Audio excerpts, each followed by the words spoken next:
क्या आपने कभी सोचा है कि अगर आपको अचानक ऐसी जगह छोड़ दिया जाए जहां चारों तरफ सिर्फ रेत हो, दूर दूर तक पानी ना हो, मोबाइल नेटवर्क ना हो और सूरज इतना तेज हो कि सांस लेना भी मुश्किल लगे, तो आप कितनी देर जिंदा रह पाएंगे? ज्यादातर लोग कुछ ही घंटों में हार मान लेंगे, लेकिन इस धरती पर कुछ लोग ऐसे भी हैं जो ऐसी ही जगहों पर पैदा हुए, पले बढ़े और पूरी जिंदगी वहीं गुजार देते हैं। उनके लिए ये जगह मौत नहीं बल्कि घर है। रेगिस्तान को अक्सर हम एक खाली, बंजर और डरावनी जगह समझते हैं, लेकिन हकीकत इससे बिल्कुल अलग है। रेगिस्तान एक ऐसी दुनिया है जहां हर पल संघर्ष है, हर कदम पर परीक्षा है और हर दिन जिंदगी जीतने की लड़ाई है। यहाँ रहने वाले लोग किसी चमत्कार से कम नहीं होते, क्योंकि वे उस जगह पर रहते हैं जहां प्रकृति सबसे ज्यादा कठोर रूप में सामने आती है। दिन के समय रेगिस्तान का तापमान इतना ज्यादा हो जाता है कि रेत तपकर आग जैसी महसूस होती है। सूरज सिर के ऊपर ऐसा लगता है मानो सीधे शरीर को जला रहा हो। पसीना निकलता है, लेकिन हवा इतनी सूखी होती है कि शरीर को ठंडक नहीं मिलती। वहीं दूसरी तरफ जैसे ही सूरज ढलता है, वही रेगिस्तान अचानक बर्फ की तरह ठंडा हो जाता है। रात की ठंड इतनी तेज होती है कि बिना सही कपड़ों और आग के इंसान का बचना मुश्किल हो जाए। इन हालातों में रहने वाले लोग खानाबदोश कहलाते हैं। खानाबदोश का मतलब होता है ऐसे लोग जिनका कोई स्थायी घर नहीं होता। ये लोग एक जगह टिककर नहीं रहते, बल्कि मौसम, पानी और जानवरों के अनुसार अपनी जगह बदलते रहते हैं। इनके लिए रास्ता ही घर होता है और सफर ही जिंदगी। इन लोगों के तंबू इनकी पूरी दुनिया होते हैं। ये तंबू कुछ घंटों में लगाए और समेटे जा सकते हैं। इन्हें इस तरह बनाया जाता है कि तेज हवाओं में भी टिके रहें और धूप को अंदर आने से रोक सकें। तंबू के अंदर जिंदगी बहुत साधारण होती है, लेकिन उसी सादगी में इनकी ताकत छुपी होती है। यहीं बच्चे जन्म लेते हैं, यहीं परिवार साथ बैठता है और यहीं भविष्य के फैसले होते हैं। रेगिस्तान में पानी सबसे बड़ी दौलत होता है। यहाँ पानी सिर्फ पीने के लिए नहीं बल्कि जिंदा रहने के लिए होता है। खानाबदोश लोग पानी की एक एक बूंद की कीमत जानते हैं।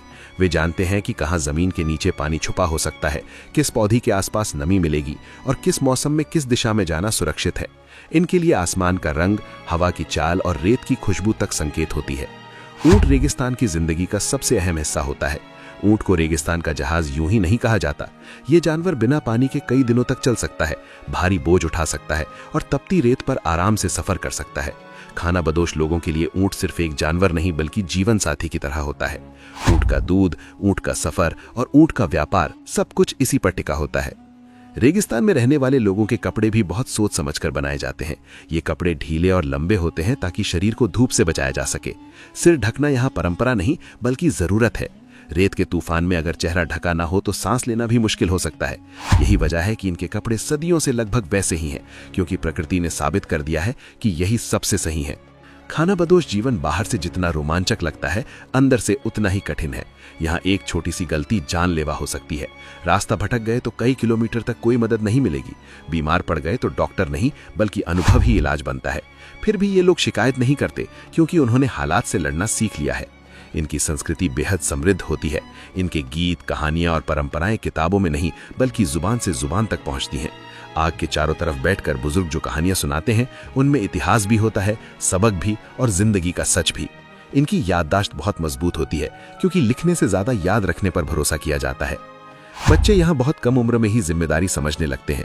उन्हें खेल खेल में सिखाया जाता है कि पानी कैसे बचाना है, जानवरों की देखभाल कैसे करनी है और मुश्किल हालात में कैसे शांत रहना है। यहाँ की पढ़ाई जिंदगी से होती है, किताबों से नहीं। समय के साथ आधुनिक दुनिया भी धीरे धीरे रेगिस्तान तक पहुंच रही है। अब कभी कभी इन इलाकों में पुरानी गाड़ियां और जीप दिखाई देती हैं, लेकिन तकनीक यहाँ हमेशा मददगार नहीं होती। अगर गाड़ी खराब हो जाए तो वही तकनीक बेकार साबित हो जाती है। तब फिर इंसान को अपने अनुभव और समझ पर ही भरोसा करना पड़ता है। आज सबसे बड़ा खतरा खानाबदोश जीवन को आधुनिक सीमाओं से है। देशों की सरहदें, नियम और जमीन के कागजात इनके घूमते जीवन को रोक रहे हैं। कई खानाबदोश मजबूरी में शहरों की तरफ जा रहे हैं, जहां उन्हें ना तो अपनी पहचान मिलती है और ना ही वो आज़ादी जिसकी उन्हें आदत होती है। इससे सदियों पुरानी एक जिंदगी शैली धीरे धीरे खत्म होती जा रही है। रेगिस्तान हमें यह सिखाता है कि इंसान हालात के हिसाब से खुद को ढाल सकता है। जहां हमें लगता है कि जिंदगी नामुमकिन है, वहीं कोई ना कोई रास्ता निकल आता है। खानाबदोश लोग हमें सिखाते हैं कि ज्यादा चीजों की नहीं बल्कि सही चीजों की जरूरत होती है। जब आप अगली बार रेगिस्तान की कोई तस्वीर देखें तो उसे खाली मत समझिए। उस रेत के नीचे संघर्ष छुपा है, कहानियां छुपी हैं और ऐसी जिंदगी छुपी है जो हमें हमारी आरामदायक जिंदगी से बाहर निकलकर सोचने पर मजबूर कर देती है। अगर आपको ये वीडियो पसंद आई हो तो इसे लाइक जरूर करें, चैनल को सब्सक्राइब करें और कमेंट में बताइए कि आप अगली बार किस रहस्यमयी जगह या अनोखी जिंदगी के बारे में जानना चाहते हैं।